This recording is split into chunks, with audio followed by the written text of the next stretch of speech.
Close your eyes and imagine this. You're knee-deep in half-frozen earth, and the tool in your hands isn't a weapon, it's a shovel.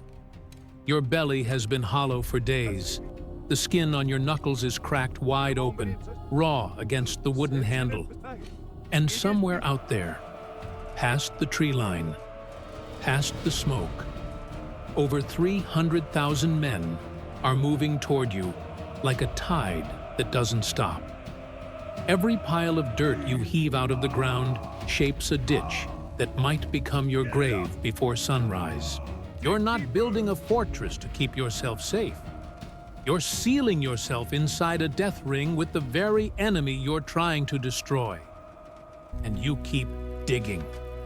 Because the general pacing behind you, wrapped in that deep red cloak Julius Caesar himself, has stared straight into the jaws of annihilation and made a decision that no sane commander would make. He's going to turn this entire valley into a killing machine. The year is 52 BC. Deep in the wild heart of Gaul, a massive hilltop stronghold called Alesia sits like a clenched fist aimed straight at Rome's windpipe. And perched at the top of that fortress waits Vercingetorix, a warrior chief who pulled off something nobody thought was possible. He forced rival tribes, clans that had spent generations slitting each other's throats, to fight under one banner, one purpose: destroy Rome. Behind those walls, 80,000 battle-tested Gauls are dug in with food, with fortified stone, with the high ground advantage that turns every assault into a bloodbath. Meanwhile, down in the valley, Caesar's legions are freezing, starving, and completely severed from any Roman supply line. And that's not even the worst part. Beyond the distant hills, a relief army numbering somewhere around 250,000 Gallic warriors is already on the march, barreling straight toward them, ready to smash the Romans flat between the anvil of Alesia's walls and the open field hammer coming from behind. Any other general retreats. Caesar doesn't flinch. Boxed in on every side with starvation gnawing at his army's strength by the hour, he issues an order so audacious it borders on insanity. His men will construct not one, but two massive rings of fortification. The inner ring faces the hilltop, designed to choke Alesia until it collapses. The outer ring faces the open wilderness, built to absorb the full fury of an entire nation rushing to break them apart. In a matter of weeks, this quiet stretch of Gallic countryside will be transformed into a handcrafted corridor of slaughter. Sharpened stakes hidden under brushwood, pits lined with iron barbs buried just beneath the soil, watchtowers rising every 80 feet, trench after trench after trench. Not a battlefield, a factory. Engineered from the ground up for one single purpose: to convert human flesh into Roman victory. This is the story of Alesia, the siege that turned engineering into a weapon of mass destruction.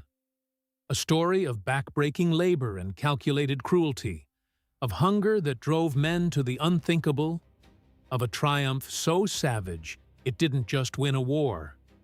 It lit the fuse that built an empire.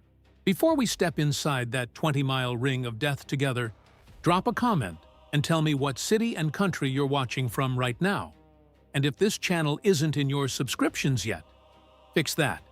You're watching Ancestral, the best dark history channel on the planet. It begins with a fight no one wins.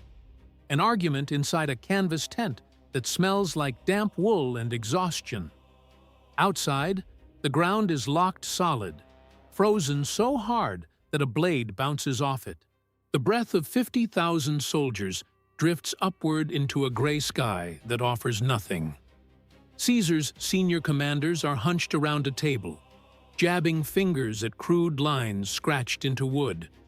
They trace the shape of Alesia's hill, the barren land behind them, the fragile thread of supply routes stretching back toward anything resembling Roman territory.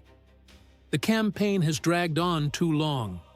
Winter is reaching for them. The army is burning through its last reserves of energy, morale, and patience.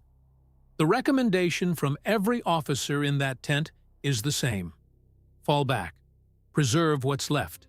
Survive until spring and come back stronger. Caesar doesn't interrupt. He lets them finish. These aren't weak men. They've watched legions vanish when the grain wagons stopped coming. They understand what it means to be stranded deep inside hostile land with no lifeline. But where every voice in that tent sees a rope tightening around Rome's neck, Caesar sees something entirely different. He steps out through the tent flap into the biting cold and lifts his gaze toward the hilltop where Vercingetorix sits behind thick walls, watching. The Gallic commander has chosen his position with precision. Towering fortifications, slopes that punish any attacker climbing them, sight lines stretching in every direction. Caesar stares at that stronghold, at the thousands of warriors lining its ramparts, and he makes a choice that will transform this valley into a factory built for one product: death. The next command out of his mouth isn't a battle order. It isn't a retreat. It's 3 words that change everything. Put down your swords. Pick up shovels. 50,000 men trained since boyhood to thrust a gladius into another man's ribs are told to become laborers. Everyone works. Legionaries, auxiliaries, cavalry dismounted and stripped of their dignity. The last light of the day is already fading, but nobody waits for morning. The first wooden stakes slam into the frozen earth, marking a line for a wall that doesn't exist yet. A wall that will either save them all or bury them where they stand. Rome didn't swallow the known world on courage alone. It swallowed it with measurements, with surveying poles and plumb lines and geometry scratched into dirt. The engineers move out ahead of the labor crews, carrying simple instruments, sighting along the natural curves of the terrain. They sketch the path of an enormous circle around the base of Alesia, more than 11 miles of continuous fortification. This will become the inner wall, its face aimed upward at the enemy on the hill. Nothing about its route is random. Every bend, every angle is plotted to eliminate dead zones, to make sure there is no stretch of ground where a charging mass of Gauls could hit without being seen, without being shredded. They aren't drawing a defensive line. They're drawing the perimeter of a killing floor. For the common soldier, none of this grand engineering feels like genius. It feels like torture. They sink into mud that swallows them to mid-shin. They swing pickaxes into earth so hard it sends shockwaves up their arms until their joints scream. Blisters swell, burst, bleed, freeze into the handles of their tools, then tear open again with the next swing. The air is thick with the stench of sweat-soaked tunics, wet animal hide, and the sharp bite of freshly split timber.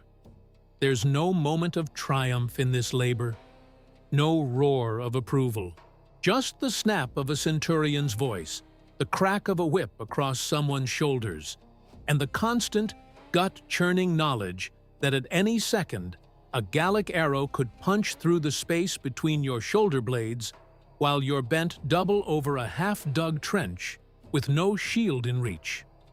High above on Alesia's ramparts, the reaction is the opposite.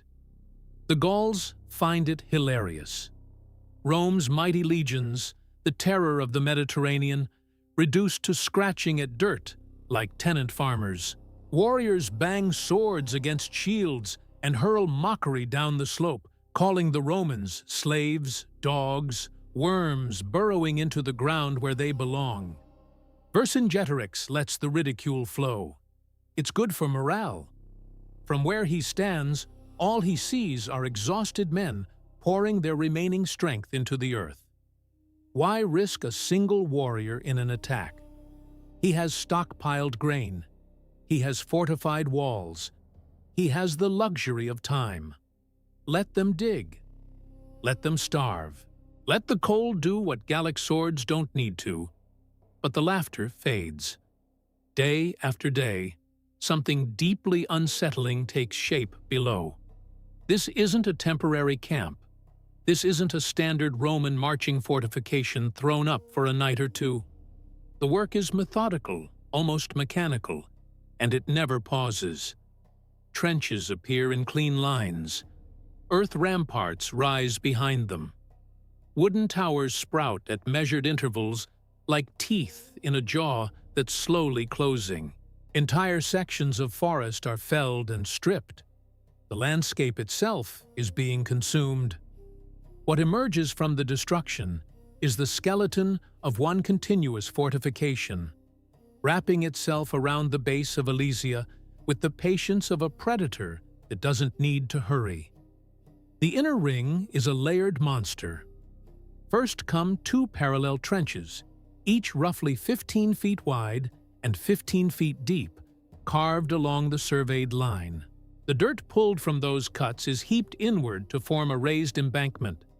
On top of that embankment, soldiers hammer in heavy timber posts and lash them together with cross beams, creating a solid wooden palisade tall enough to stop a mounted charge.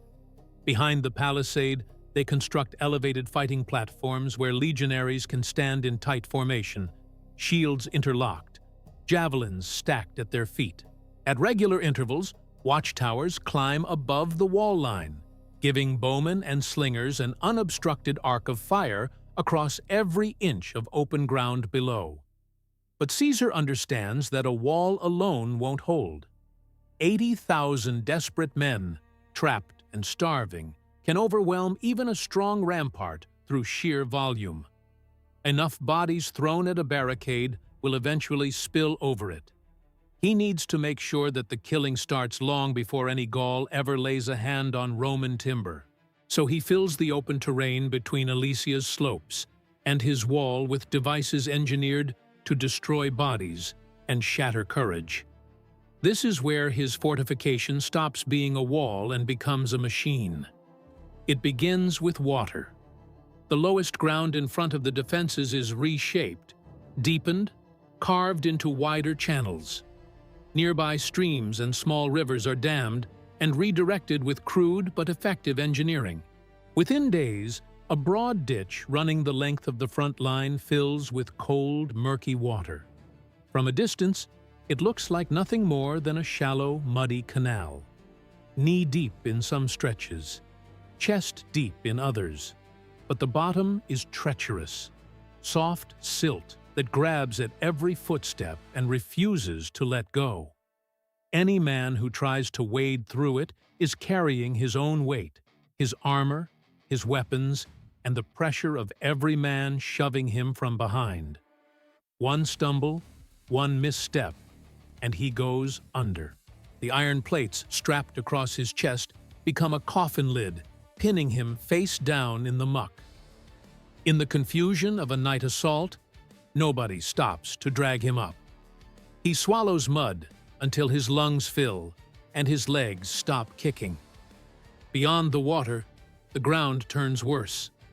Roman woodworkers take thick branches, trim them clean, and sharpen them into brutal points.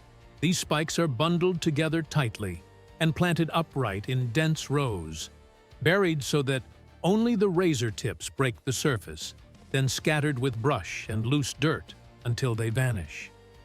From 20 paces, it looks like rough, uneven terrain. In reality, it's a hidden forest of upward-facing blades waiting for a running man's leg, thigh, or gut. The legionaries call these clusters Sippi, tombstones. You charge into this field at full sprint, and the ground betrays you. Your foot catches, your momentum throws you forward, and the sharpened points rise to greet you. Farther out still, the soldiers dig thousands of individual pits. Each one is cone-shaped, narrow at the base, wider at the mouth, about 3 feet deep. At the center of every pit, They plant a fire-hardened wooden stake, its tip charred until it's nearly as rigid as metal. Then they cover each hole with a thin lattice of twigs, a scattering of leaves, a dusting of soil. From above, the ground looks untouched. The Gauls have never encountered anything like this on such a scale. The Romans, with the black humor of men who expect to die, name these pits lilia, lilies. Because seen from a tower, the pattern of holes resembles a strange, orderly garden. But these flowers don't bloom. You step onto one, and the earth swallows your leg. The stake drives upward into calf or thigh. The edges of the pit lock around you like a jaw. Once a man falls into a lily, there's no quick death waiting. He collapses, screams, wrenches at his trapped leg. Muscle tears away from bone. Blood fills his sandal, then his boot, then the pit itself. The men behind him either plunge into their own traps or stampede over his body, driving him deeper onto the stake with every footfall. From the towers above, Roman javelin throwers and archers pour fire into the chaos with mechanical calm. The garden transforms into a field of pinned, bleeding, helpless men being picked apart at range. The purpose isn't just to kill. It's to make every man in the following ranks watch what happens to the man in front of him. It's to murder the will to advance before the body even reaches the wall. And still, Caesar adds another layer. His engineers hammer short, iron-tipped spikes into the soil at random intervals along the approach lanes. These are the stimuli, the stings. They're not tall. They're not visible. They sit just below the surface, where a bare sole or a thin leather sandal will slide across them at full speed. When a running man's weight comes down, the spike tears through the bottom of his foot, rips into muscle, severs tendons. In the middle of a charge, this is a death sentence dressed as a scratch. A fighter who can't stand can't swing a sword.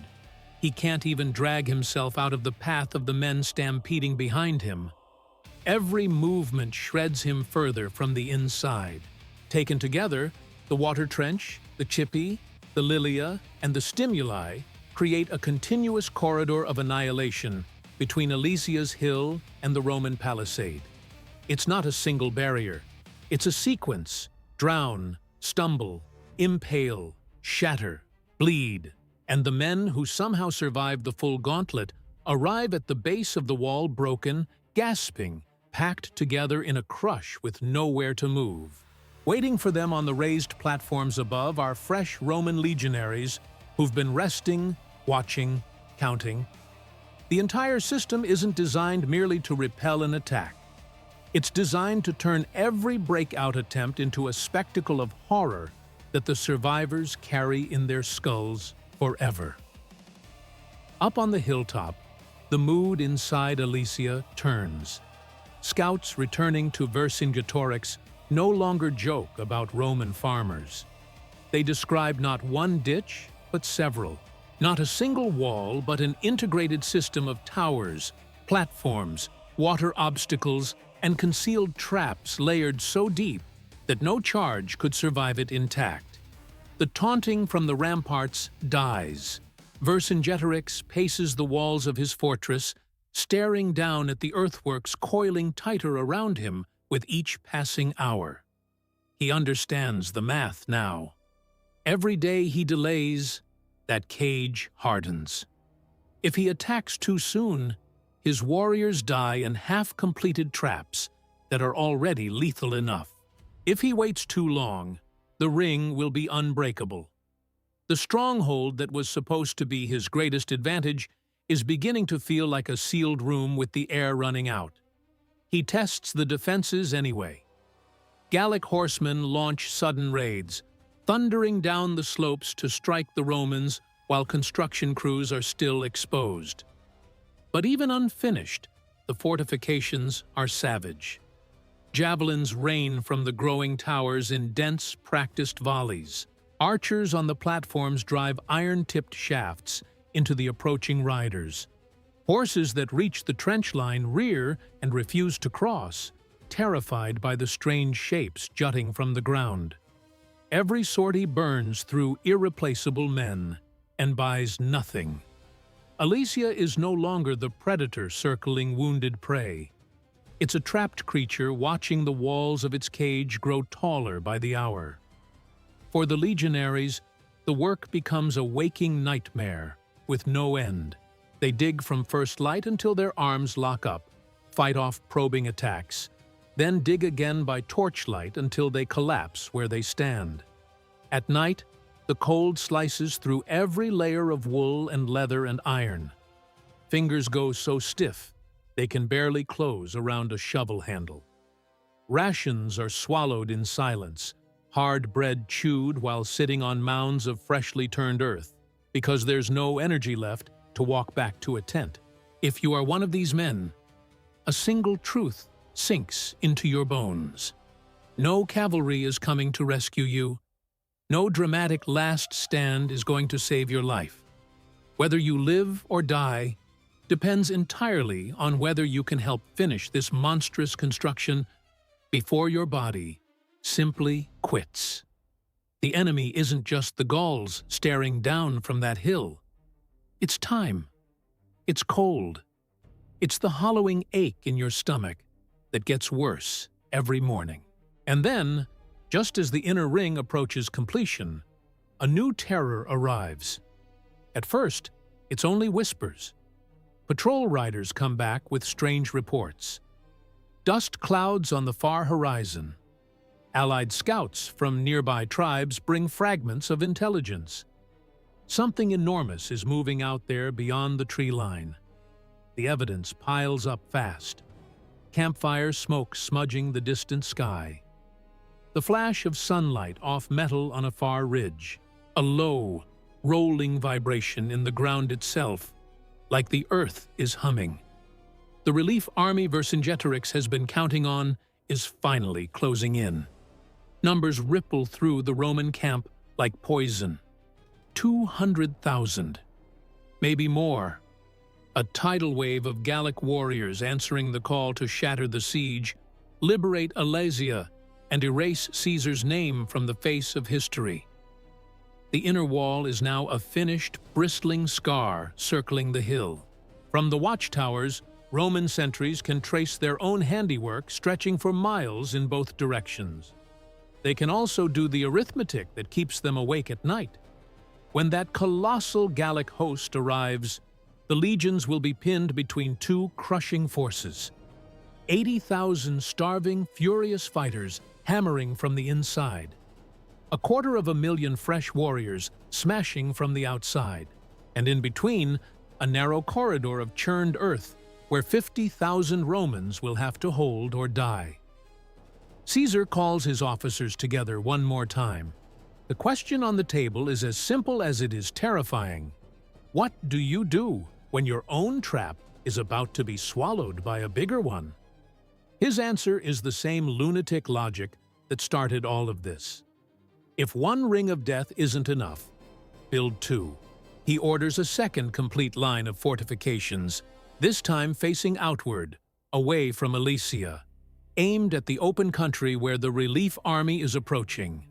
Another enormous arc of trenches, ramparts, towers, and traps, wider and longer than the first, encircling everything. The geometry of the slaughter machine is about to become whole. The Romans are no longer just besieging a fortress.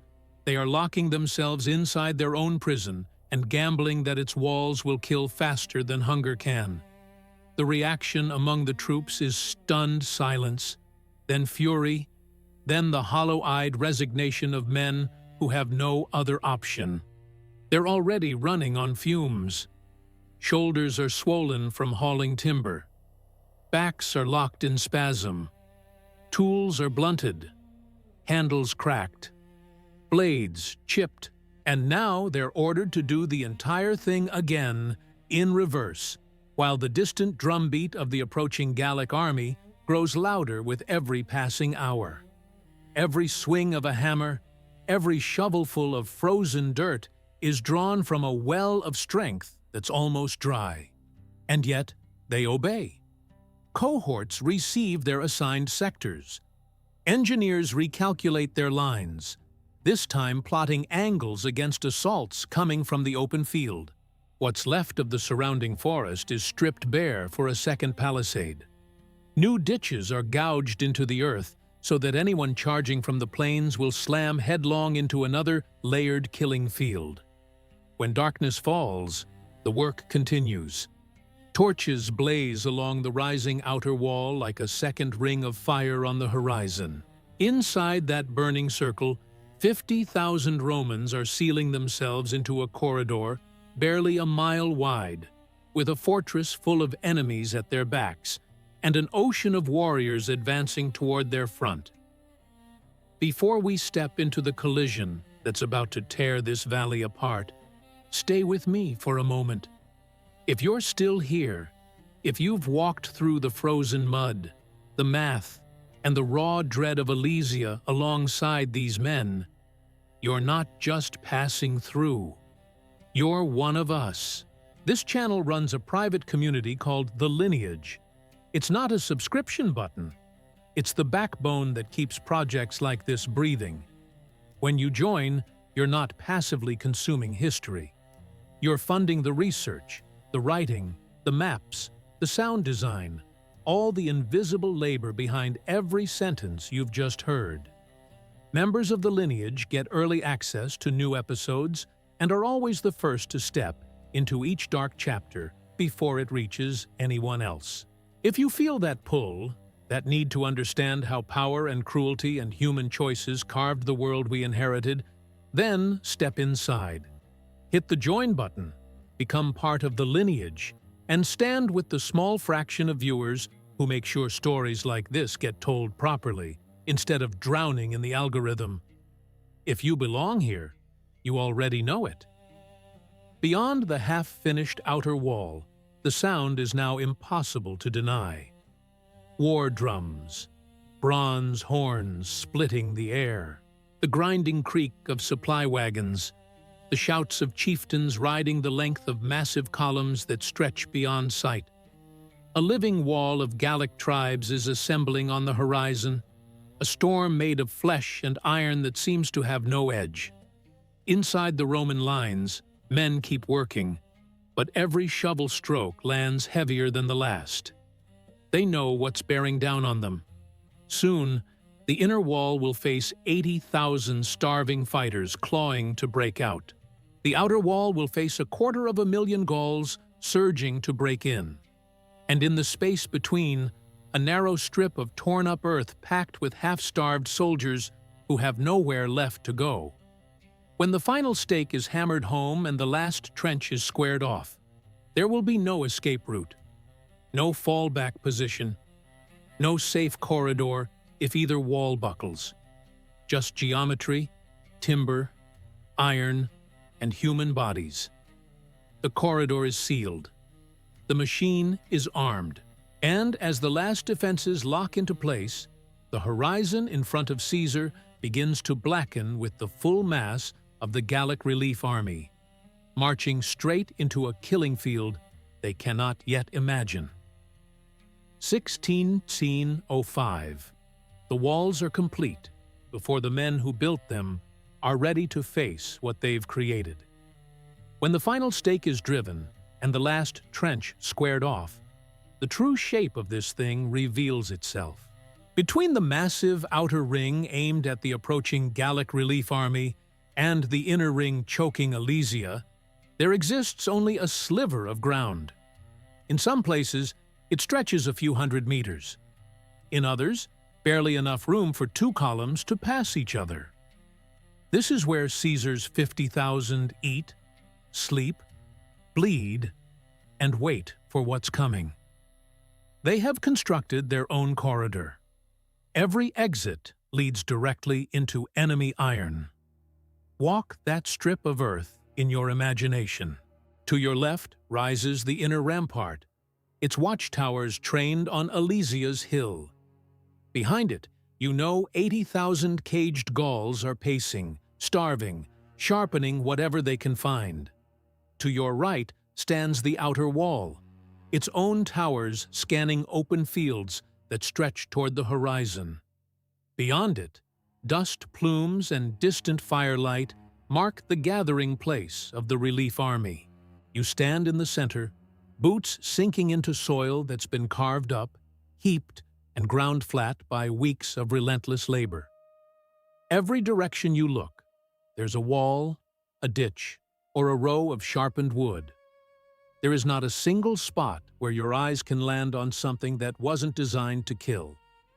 Inside Alesia, the pressure is building just as fast.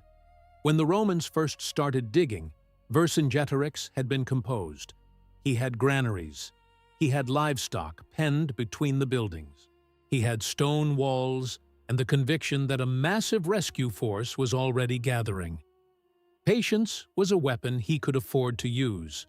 But patience evaporates fast when tens of thousands of mouths are drawing from the same shrinking supply. Rations are measured. Days grind past. The Gauls watch the Roman fortifications harden into permanence below them. The relief army doesn't appear. The first sign of fear inside Alesia isn't a shout or a panic. It's a quiet question passed between men who won't meet each other's eyes. How long can the food hold? The answer arrives in the most ordinary way possible. Soldiers start noticing their bowls are lighter. The stew is thinner, more water than substance. The bread portions shrink. Commanders shave the daily allotment once, then again. Grain that once produced solid loaves is now stretched into a watery porridge that bloats the stomach but delivers almost nothing. The best fighters still eat first, and the nobles still receive more than the common warriors. But no one escapes the shift. Hunger is no longer an abstract threat lurking somewhere in the future. It's a living thing gnawing at the belly of every person behind those walls. The animals go first. War horses that carried chieftains into battle are pulled from their stalls, eyes wild and rolling, breath clouding in the frozen air. They're butchered, skinned, and thrown into boiling pots. For a brief stretch, the smell of cooking meat drifts through the alleys and courtyards of the fortress. Men rip at it with greasy fingers, trying not to think about what disappears with every horse that dies. Once the last one is gone, there's no cavalry left worth mentioning. No more fast strikes. No more messengers galloping beyond the walls. Speed has been butchered and swallowed in exchange for a few more days of survival. Then they start eating things that were never food. Leather harness straps are sliced off, scraped clean, and boiled until they turn soft enough to chew. Belts, sandal soles, the hide backing of shields. Bark is stripped from any tree still standing inside the walls. Grass, roots, and weeds are pulled from the ground, mashed, and mixed into whatever grain dust is left. These things fill the gut, but feed nothing. Men grow weaker even as their stomachs feel occupied. They're slower climbing the ramparts. Their grip on a spear shaft trembles. The body is consuming itself behind a mask of fullness. The mood inside the fortress curdles. Fights erupt in cramped quarters over scraps no larger than a fist. Scuffles break out in ration lines. Every man inside those walls knows that somewhere beyond the horizon, a vast army is marching to save them. But nobody can say when it will arrive, or whether it can punch through the Roman machine waiting below. Every sunrise that passes without the sound of relief horns makes the question more corrosive. The walls of Alesia, which once felt like armor wrapped around a nation's defiance, now feel like the walls of a room where the ceiling is slowly dropping. In this atmosphere, the war council convenes. The chieftains gather in a torchlit hall where the flames burn low and unsteady. The faces around the circle are hollowed out, sharper than they were weeks ago. They wear fine cloaks and gold arm rings, but underneath, the bones press closer to the skin. Vercingetorix sits at the center, still projecting authority, still holding himself like a man in control. Around him, leaders speak in turn. Wait longer. Try a breakout. Seek terms. Nothing lands with conviction. The Romans are prepared for a sudden assault, and Vercingetorix knows better than anyone that Caesar doesn't negotiate from a position of strength.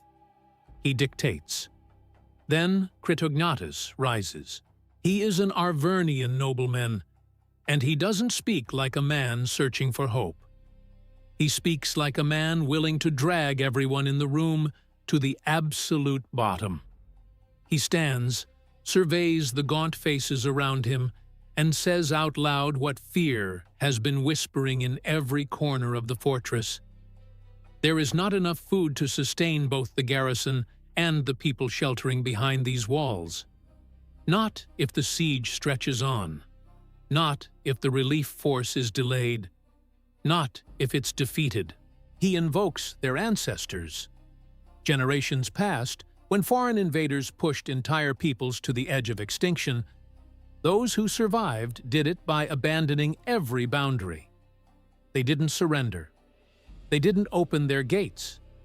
They turned to the one resource no enemy could take from them. Critognatus proposes that the warriors of Alesia follow the same path. All remaining food must be reserved for the fighters and the chiefs, and to make those reserves stretch further, they must consume the ones who cannot fight. The elderly, the sick, the women, the children. In his framing, this isn't madness. It's arithmetic. The warriors are the future, the weak are weight, and the survival of Gaul, he argues, justifies any cost. The words settle over the room like ash after a fire. Nobody shouts. Nobody draws a blade. For a stretched, suffocating moment, there is nothing but silence and the guttering hiss of torchlight. These are not sheltered men. They've razed settlements. They've watched captives tortured to death. But this proposal is something else entirely. This is a plan to turn inward, to treat their own people as livestock, to erase the boundary between protector and predator. If they agree, they won't be fighting for Gaul anymore. They'll be carving Gaul apart to feed on its remains. Vercingetorix lets Critognatus finish without cutting him off. He sees the logic. He also sees the abyss on the other side of it. If he accepts this, whatever remains of his moral authority dies in this room. The warriors might follow for a while, but they'll know what they've become. Every man who puts that meat in his mouth will carry the knowledge of it like a second skeleton inside his body. And the leader who gave the order will be stained beyond any victory's ability to clean. Vercingetorix refuses. He draws the line in the torchlight. They will not consume their own. But rejecting the worst option doesn't solve the problem underneath it. There still isn't enough food for fighters and civilians both. He reaches for what he believes is a lesser evil. He orders every person who cannot contribute to the defense expelled from Alesia. The old, the sick, the children, the women who hold no role in supply or combat, the poor who bring nothing but another hungry stomach. They are gathered, told there is no place for them, and herded toward the gates. Try to see that moment through their eyes. You fled to Alesia because you believed its walls would hold.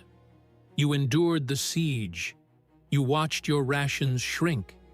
You swallowed your fear because you trusted the man leading the defense. And then soldiers appear at your door and tell you to leave. There is nothing for you here. The gates won't reopen. Your city has decided that your life costs too much to maintain. You're pushed into a crowd of shuffling bodies, pressed against strangers who smell like fear and hunger, moving toward an opening in the wall. Behind you, the fortress that was supposed to save you seals itself shut. The gates of Alesia groan open. Thousands spill out. Women with babies pressed to their chests. Children gripping the hands of parents who can't look them in the face. Old men bracing themselves on walking sticks, legs barely holding. The sound isn't a battle cry. It's a low, broken murmur of people who haven't yet grasped what's been done to them. They move down the slope in a slow tide, away from their own walls, toward the Roman fortifications gleaming below. Behind them, the gates swing shut. The guards on the ramparts turn their faces away. They walk until they reach the outer edge of Caesar's killing ground. The pits, the stakes, the hidden iron. All of it waits in the earth ahead. Engineered for warriors, not for barefoot families. The civilians stop before the worst of it. They lift their arms. They wave strips of cloth. They scream. They beg the Romans to open a gap, to let them pass. They offer themselves as slaves. They say they'll wash, cook, haul, do anything for a handful of grain. They're not asking for freedom. They're asking for permission to survive on their knees. Caesar receives the reports and rides forward to see it himself. From a tower near the inner wall, he looks down at the mass of human beings filling the ground between Alesia and his fortifications. In the strictest sense, they are enemies, but they're not warriors. They're hollow-eyed bodies, already halfway destroyed by hunger and terror. His officers ask for instructions.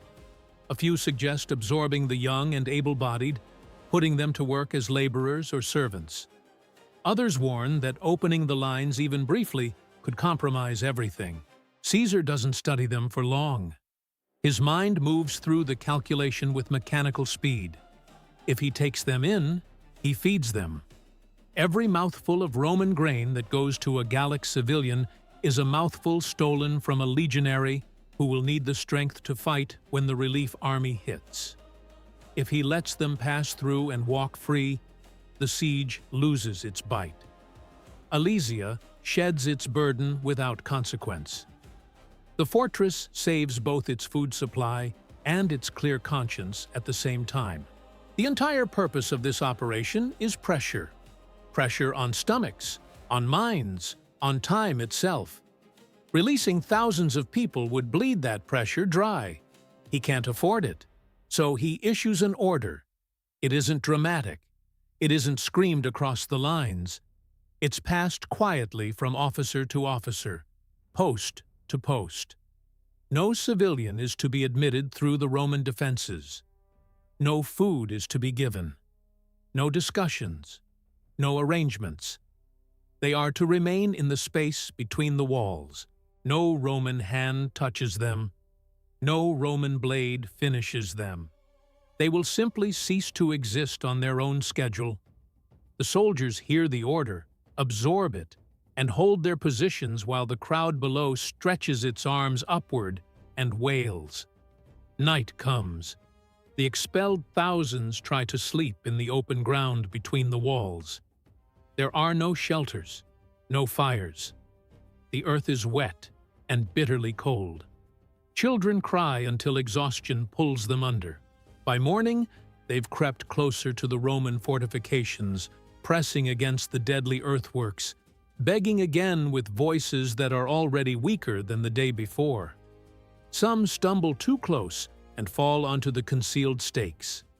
Their bodies hang there, impaled and visible from both sides, neither retrieved nor mourned. Others simply fold into the mud, too drained to rise. Inside Alesia, the warriors and families who remain can hear the voices of those they cast out. Sound travels easily up the slopes. Mothers recognize the wailing of children they nursed. Elders recognize neighbors they shared meals with a season ago. They're not hearing the screams of enemy soldiers. They're hearing their own people being erased from existence within sight of both armies. Whatever gratitude they felt toward Vercingetorix for refusing Critognatus's horror is now curdled with something darker. He didn't permit cannibalism, but he signed these people's death sentences the moment he ordered them through the gates. On the Roman side, the weight is just as crushing. Legionaries stand on their platforms and watch the slow disintegration of the crowd below. Some turn their backs. Others press their palms over their ears. A few grip their javelins so hard their knuckles go white, caught between fury and helplessness. The order is absolute. To break it is to threaten the survival of the entire army. They've seen what follows when Caesar's commands are defied. But obeying this command means standing motionless while children die at the base of walls you built with your own bleeding hands. A few soldiers toss scraps of bread or fistfuls of dried grain over the side when they think the centurions aren't watching. It changes nothing. Days pass. The number of living bodies between the walls dwindles. Cold, starvation, and disease accomplish what weapons have not yet been asked to do. Corpses are dragged to the edges or left where they dropped. The living step over them or lie among them, too weak to care about the difference. The smell saturates everything. For Gauls and Romans alike, this is a dimension of war that no battle cry prepared them for. No clash of swords, no thunder of cavalry, just the slow, quiet subtraction of human beings from the world. It delivers a message louder than any general's speech. This siege is not a contest between warriors. It is a process, and it grinds down anything that isn't directly useful to the machine. Vercingetorix watches from the ramparts. He can see the price of his decision spread across the ground below. He can't take the civilians back. There's nothing to feed them, even if the gates reopened. Each day, the sight of their slow disappearance corrodes the morale of every man inside the fortress. It also teaches him something final about the commander on the other side. Caesar isn't acting on anger or personal cruelty. He's following a logic so cold, it doesn't contain a slot for mercy. He will spend human lives the way a merchant spends copper coins, without hesitation, until the ledger balances in his favor. In the Roman camp, Caesar reads the same situation from the opposite direction. By refusing to help the civilians, he's shown his own legions that there is no gentle exit from this valley. No one will be spared simply for being unarmed.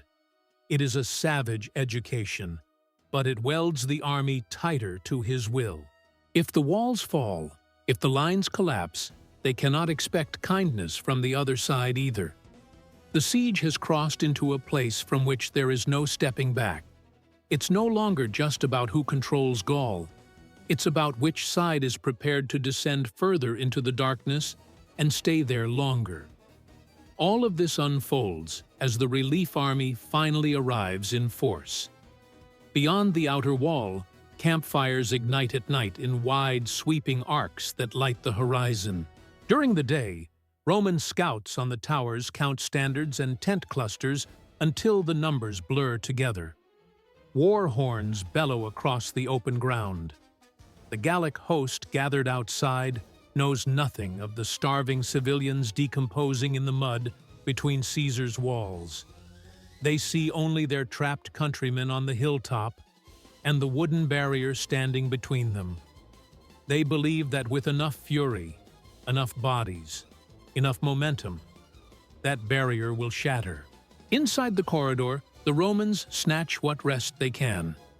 They hammer out dents in armor, run whetstones along blade edges, patch weak spots in the palisade, and reset traps that have settled or shifted.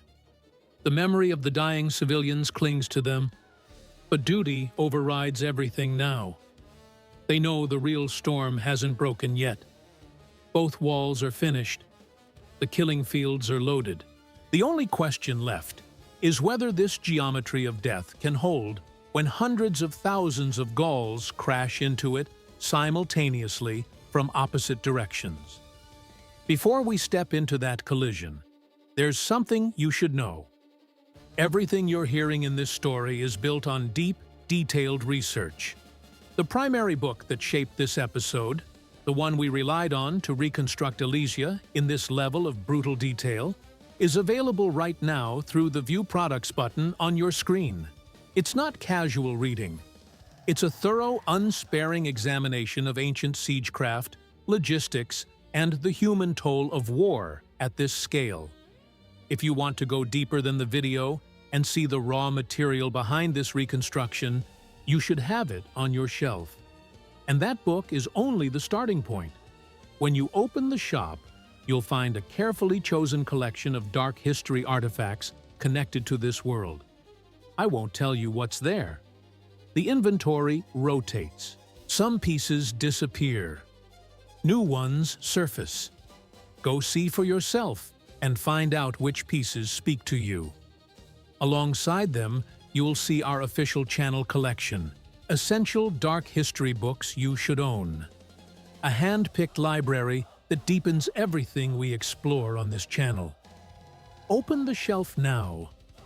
Browse while you listen, and turn your screen into a personal archive of the ancient world. Because the past isn't finished with any of us. Beyond Caesar's outer wall, Gallic war leaders are mapping their assault. They study the Roman defenses, probe for vulnerabilities, and settle on a section where rising terrain makes the fortifications harder to anchor. At the same moment, Vercingetorix rallies what's left of his garrison inside Alesia for a coordinated breakout, timed to match the outside attack. The relief force and the fortress will strike as one. The civilians in the space between the walls are nearly all gone now. The ground where they perished is still. Only the crows move there. The stage is stripped bare. On one side of the corridor, starving Gauls clutch their weapons and prepare to pour down from the hill. On the other side, a massive host tightens formation, adjusts shields, and readies itself to slam into the outer wall. In the middle, caught between two walls they built with their own ruined hands, the Romans stand in silence, knowing that within hours every trench, every hidden stake, every buried pit will be tested by the full weight of a nation trying to tear them apart. When the horns finally split the dawn and the sky fills with sound crashing in from both directions at once, the corridor erupts. The machine that Caesar built from timber, iron, earth, and human terror begins to move. The first sound is a horn that refuses to die. It tears through the morning fog and holds its note until every man in the corridor is on his feet, weapon in hand, stumbling toward his assigned position. From beyond the outer wall, drums answer. From inside Alesia, horns scream back. The double catastrophe Caesar has been engineering since the first shovel broke frozen ground is here. 80,000 Gauls on the hilltop and an enormous relief army spread across the fields are about to strike both walls at the same moment. On the outer line, Roman sentries watch the enemy materialize out of the haze. Tight blocks of infantry lock into formation, shields catching the early light. Cavalry mass on the flanks, wheeling into position. Standards climb above the ranks. This is not a disorganized mob. This is planned. These men have studied the wooden wall in front of them, and they've come to tear it out of the earth. Trumpets sound again. The first wave steps forward, walking, then jogging, then breaking into a full run, and the sound of tens of thousands of feet hitting the ground at once merges into a single deep, rolling thunder. Inside Alesia, Vercingetorix picks his moment with precision. The instant he sees the outer host commit to its charge, he gives the command. Gates swing wide, and a flood of desperate men pours out. They're leaner than they were when the siege began. Armor hangs off shrunken frames. But starvation has burned away everything except the will to survive. And that makes them more dangerous than well-fed men with options. They rush down the slopes toward the inner Roman wall, screaming not from courage, but to drown out the terror eating them alive. The corridor ignites. Roman trumpets bark orders that split men toward the inner or outer ramparts. Officers sprint through the narrow band between the walls, shoving reserves into position, redirecting archers, screaming adjustments over the noise. Some cohorts race to the outer palisade to meet the relief army head-on. Others pivot inward to face the breakout pouring down from Alesia. Within minutes, nearly every Roman soldier in the corridor is standing back-to-back with another Roman. One shield wall faces inward, another faces outward. 50,000 men form a living barrier between two converging tides of over 300,000. The first collision on the outer wall is pure chaos. Gallic warriors hit the trap fields at a dead sprint. The water-filled ditches catch the front ranks mid-stride. Men plunge in and vanish beneath the surface. Others try to leap the gap and land badly, legs folding, ankles shattering on impact. Behind them, the next wave shoves forward with no line of sight to the horrors ahead. The Scipi rip into legs and abdomens. The lilia swallow feet whole, driving sharpened stakes through calves and thighs, pinning men upright in the earth. The stimuli punch through boot leather and sandal sole alike. From the Roman towers, it looks as though the ground itself has come alive and is devouring the attackers. Formations that were tight and purposeful dissolve as men stumble, crash into each other, and go down thrashing. But the enemy doesn't stop. Behind the fallen, more Gauls come, climbing over the wounded, using impaled bodies as bridges across the worst of the pits. They haul bundles of brush and hurl them into the ditches to create crude crossings. Arrows scythe through them, but others step into the gaps before the dead have finished falling. The killing ground is performing exactly as designed, but the relief army is so vast that every trench filled with corpses becomes a walkway for the wave behind it. At nearly the same instant, the inner ring explodes. Vercingetorix's warriors slam into their own gauntlet of trenches and stakes. They've watched the Romans construct every inch of it for weeks, but knowing a trap exists and surviving it are entirely different things. The slope down from Alesia is steep and unforgiving. Men collide and slide as they descend, losing footing on loose scree. They hit the first ditch already stumbling. The front ranks disappear into standing water and soft mud. The ranks behind pile into them. Weapons fly from hands. Order dissolves on contact. Roman archers and slingers on the inner wall have been standing ready for exactly this. They fire into the compressed mass of bodies with methodical brutality. Javelins drop in heavy, precise arcs. Every time a Gallic warrior manages to drag himself out of a pit, a projectile finds him before he can take 2 steps. But the pressure behind is relentless. Some claw their way through the full depth of the trap field and reach the base of the palisade. They throw grappling hooks over the top. They slam improvised ladders against the sharpened stakes. They try to rip sections of wall apart with nothing but their hands. The Romans meet them from above, with locked shields and short blades, fighting at arm's length over a carpet of men writhing in pits they can't escape. Inside the corridor, runners bring fragmented reports at a sprint. A stretch of the outer wall is buckling under sustained pressure. A tower on the inner ring is nearly overrun. The relief army is probing every accessible point along the perimeter. Vercingetorix is doing the same from inside. Caesar's entire architecture of death is being tested at every joint simultaneously. There are no reserves left. Every man held back for emergencies has already been committed to whichever gap looked closest to failing. The fighting doesn't last minutes. It lasts hours. The sun rises higher, and the air thickens with smoke from burning siege works and brush. On the outer front, siege towers and scaling ladders appear. The Gauls assembled them overnight and are now dragging them forward, using the carpets of their own dead to flatten the worst of the obstacles. Romans hurl torches and pour oil to set them ablaze, but not every fire catches in time. In places, enemy warriors scramble onto the rampart and drag defenders down into the ditch below in a tangle of limbs and iron. On the inner side, Vercingetorix throws everything he has left.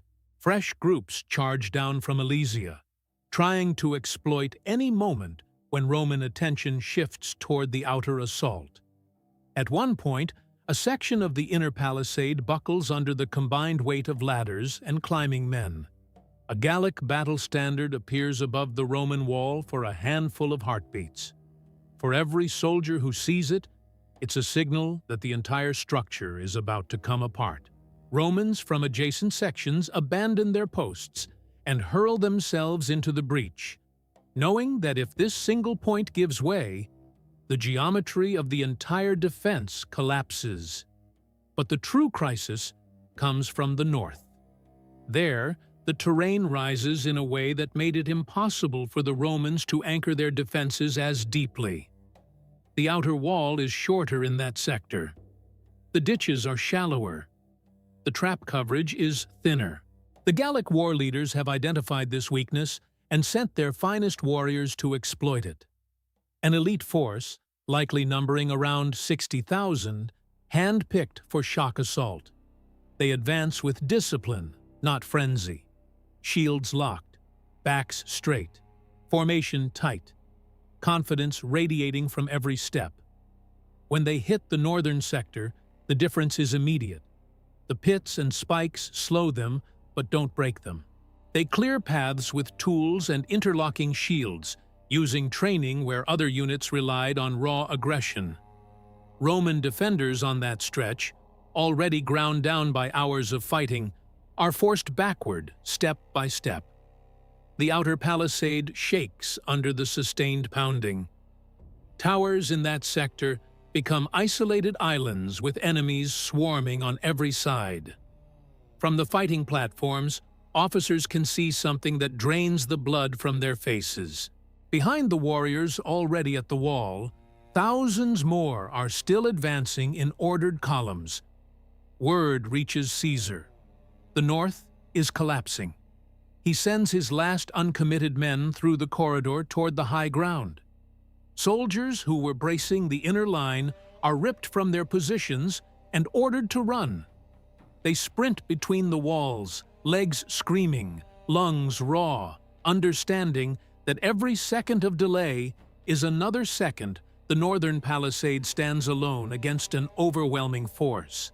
When they arrive, they throw themselves into the gaps along the rampart, fighting on platforms slick with blood and churned mud. Even with fresh bodies plugging the holes, the Romans in the north are approaching the breaking point.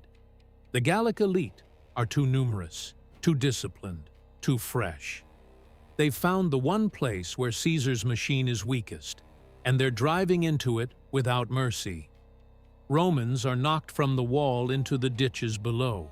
Others are run through their shields by long thrusting spears. The line warps. Shield edges start to drift apart. A few soldiers glance over their shoulders, not looking for orders, but scanning for any route that might carry them out alive. From the inner side, Vercingetorix reads the battlefield. He can't see every detail of the northern fight, but he can see the Roman banners flooding in that direction, the frantic movement on the ramparts, the unmistakable shift in the battle's center of gravity. He smells the fracture. He orders another massive surge from Alesia, aiming to hammer the inner wall so hard that Caesar is forced to bleed the north of defenders. The Romans are now caught in the nightmare they've feared since the first trench was dug. The outer front on the verge of shattering, the inner front erupting into a fresh assault, and not a single man left in reserve. This is the moment where ordinary commanders come apart. They order a retreat that turns into a rout, or they freeze, paralyzed by the impossibility of choosing which disaster to address. Caesar does neither. He understands that at this stage, shouting orders from behind the lines will accomplish nothing. His men aren't just physically spent. They're at the cliff edge of psychological collapse. They need to see something that overrides every rational impulse telling them to run. They need a signal that says the fight is still alive. So he becomes that signal.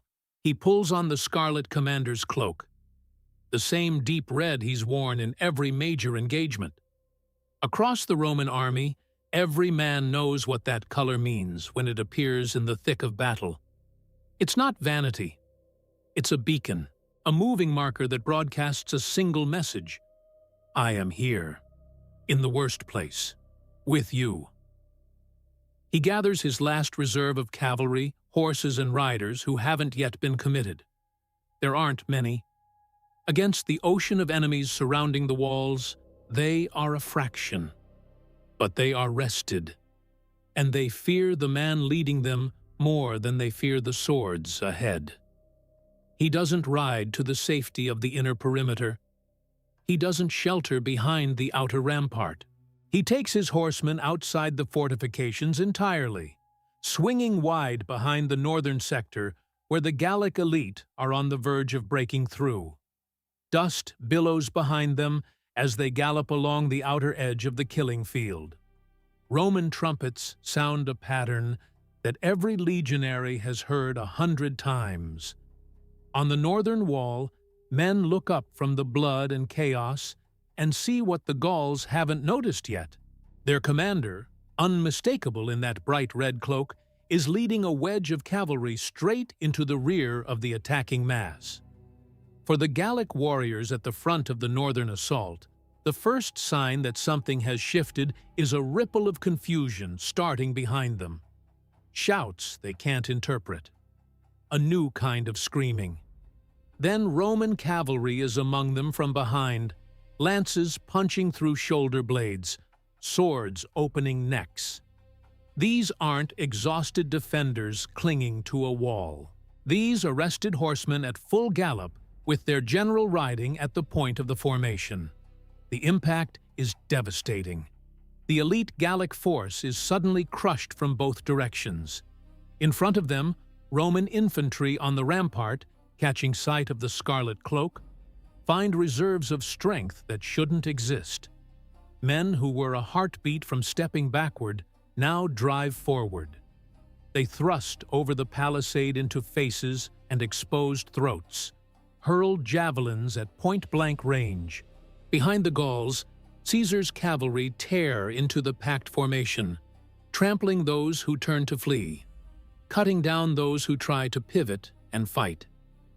The disciplined column that had been methodically dismantling the Roman wall becomes a compressed mass of bodies with no room to swing a blade.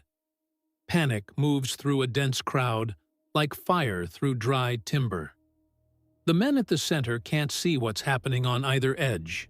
They can only feel the pressure building from both sides and hear the screaming intensify. Some believe a fresh Roman army has arrived from nowhere.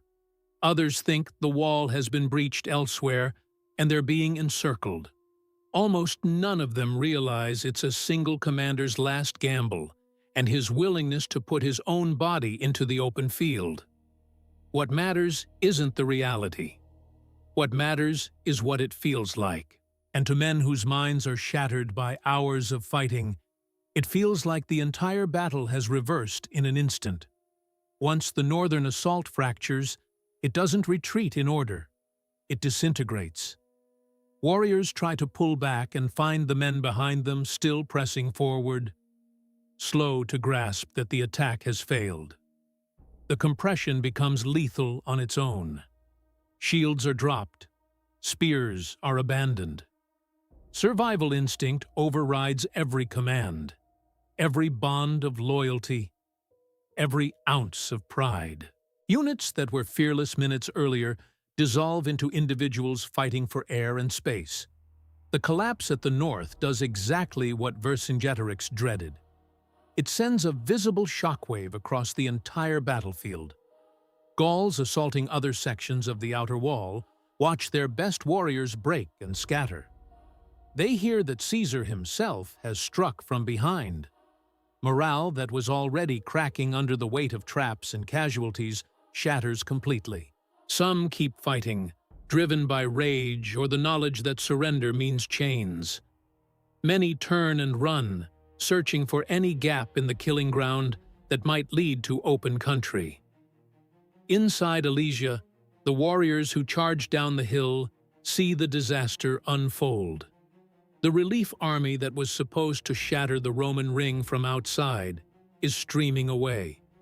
Standards that had pointed toward the walls now drift backward into the dust. Roman trumpets shift their call, changing from defensive patterns to the unmistakable signal for advance. For the men who staked everything on this breakout, the meaning is absolute. Their last hope is fleeing the field. The Romans don't let the moment cool. Caesar orders a general push on both fronts. On the outer line, gates in the palisade swing open, and cohorts pour out across their own ditches, chasing the broken relief forces into the open. On the inner line, defenders drive Vercingetorix's men back up the slopes, cutting them down in the same pits and stake fields that shredded them on the way down. There is no thought of prisoners. This is about ensuring the enemy never gathers this kind of strength again. The field beyond the outer wall becomes a slaughterhouse in open air. Roman cavalry run down fleeing warriors, striking from behind. Infantry move through scattered clusters of survivors, finishing the wounded, killing anyone still gripping a weapon. The traps that destroyed so many during the advance now destroy them again during the retreat. Men stumble back into the same ditches and pits they crossed hours earlier, but this time there's no momentum behind them, no mass to carry them through. They die alone, stuck in holes filled with the bodies of men who fell before them. By the time darkness settles over the valley, the relief army has ceased to exist as a fighting force. Fragments escape into the surrounding countryside, but they're scattered, leaderless, broken into pieces too small to threaten anything. The rest lie in piled heaps among the trenches, at the foot of the palisade, and scattered across the open fields. The double ring has held. The corridor didn't buckle. It consumed everything that entered it. The following morning, the valley around Alesia is almost silent. Crows wheel in slow circles. Wind pushes through spears standing upright in the dirt where their owners fell. Romans walk methodically among the dead, checking for wounded enemies who might still pose a threat. They strip weapons and armor that can be reused, repaired, or sold. For them, this isn't a moment of glory. It's the aftermath of industrial labor. They understand that whatever speeches will be delivered in the Senate later, here the victory is counted in corpses, captives, and plunder. Inside Alesia, there is nothing left. The relief army is gone. The walls and traps below still stand intact. The food is essentially finished. The decision is no longer whether to resist or wait for rescue. It's how to bring this to an end without the complete annihilation of everyone still breathing behind those gates. Vercingetorix understands that his personal fate was sealed the moment the northern assault collapsed. His name will either vanish in one last futile charge or survive in Roman chains. He chooses the version that will be remembered. He dresses in his finest armor, cleaner and more elaborate than anything his starving garrison is wearing. He mounts a horse and rides out alone from the gates of Alesia. guided through the still passable lanes between the traps by Roman soldiers, who have been ordered not to touch him. His own people watch from the ramparts in silence. The Romans gather along the walls to witness what comes next. The man who united Gaul into a single fist rides slowly through the killing ground that swallowed his nation's army. He reaches Caesar's position. Ancient accounts say he circles the camp once, deliberately, letting every eye take him in. A final act of dignity from a man who knows he's walking into oblivion. Then he dismounts. He removes his armor piece by piece. He drops his weapons at Caesar's feet. There are no speeches, no terms, no bargaining. He is led away. Years later, he will be paraded through Rome in a triumphal procession and then executed, most likely strangled in a prison cell beneath the Capitol. At Alesia, the only words that carry weight are the ones nobody speaks. The war for Gaul is over. For the soldiers in the ranks, the aftermath isn't a story with a clean moral ending. It's a distribution of spoils. Tens of thousands of survivors from inside Alesia are taken prisoner, marched out in columns, chained, counted, and divided up. Many will be sold in slave markets across the Mediterranean or handed directly to individual legionaries as personal rewards. Rough estimates place the number of people converted into property at around 80,000, fighters and civilians combined. Some soldiers receive one captive, others receive several. For the Romans, this is income, social advancement, and a passage home to a better life. For the people of Gaul, it is the erasure of entire communities reduced to lines in an auction ledger. The land surrounding Alesia will need years to heal. The fortifications will be dismantled, the trenches filled, the traps pulled from the earth. But the memory of what happened in this valley won't fade with the scars in the soil. Word spreads across the ancient world of a siege, where an army surrounded on every side built two concentric walls and turned the narrow space between them into an engine of annihilation, where unarmed civilians were driven into the gap between the lines and left to starve as part of a strategic equation, where a commander rode into the most dangerous point of the battle not out of heroism, but because he understood that his own image was a weapon as lethal as any javelin. In Rome, Alesia becomes more than a military victory. It becomes proof of concept, proof that Caesar can accomplish what no other general of his generation can. He has conquered a vast territory, shattered a unified tribal resistance, and brought back a mountain of wealth and human cargo. Every veteran who returns bearing scars and spending money becomes a living advertisement for his command. Every retelling of the double wall and the red-cloaked charge at the north adds mass to his political gravity. A few years later, in 49 BC, Caesar will march his legions across the Rubicon and drag Rome into civil war. That crossing is famous, but it doesn't materialize from nothing. It stands on foundations laid in places like this valley. When he challenges the authority of the Senate, he does it knowing that his soldiers have followed him into corridors like this one and walked out alive. The Republic's institutions won't collapse because of a single decision at a shallow river. They'll collapse because the balance between law and personal power has already been broken, reshaped in the frozen mud and blood-soaked trenches of places like Alesia. If you step back and look at this siege not as an epic of heroism but as a system, the picture is unsparing. Rome doesn't win because its soldiers are braver than their enemies. The Gauls are brave, staggeringly brave.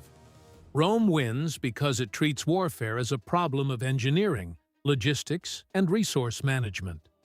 It measures terrain, calculates the rate of starvation, and builds structures that channel human fury into predictable, controllable flows. The traps at Alesia are the purest expression of that philosophy. They don't distinguish between individuals. They don't care about courage or cowardice. They operate on bodies, not beliefs. That is the real inheritance of this siege. The Roman Empire wasn't constructed solely in marble senate halls and eloquent orations. It was assembled in places where mathematics, timber, iron, and a clinical indifference to human suffering were fused into instruments of domination. Alesia is one of the starkest examples in the historical record. A fortress that began as Gaul's strongest shield became the center of a ring-shaped slaughter machine.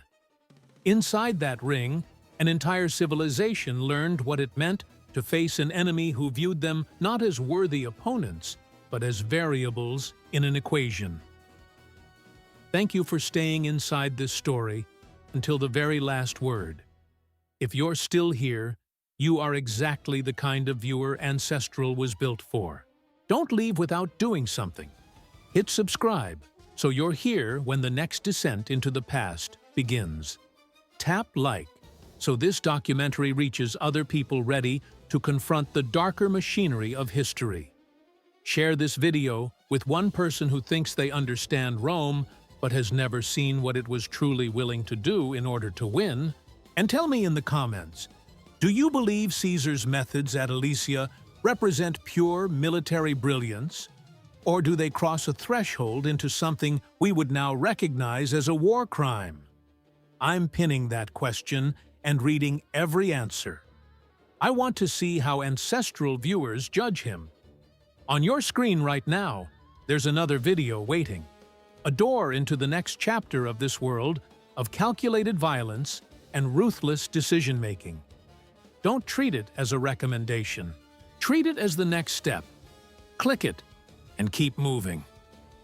If Alesia showed you what Rome was willing to do to seize power, the story waiting in that video will show you what others did to resist it, submit to it, or replicate its methods.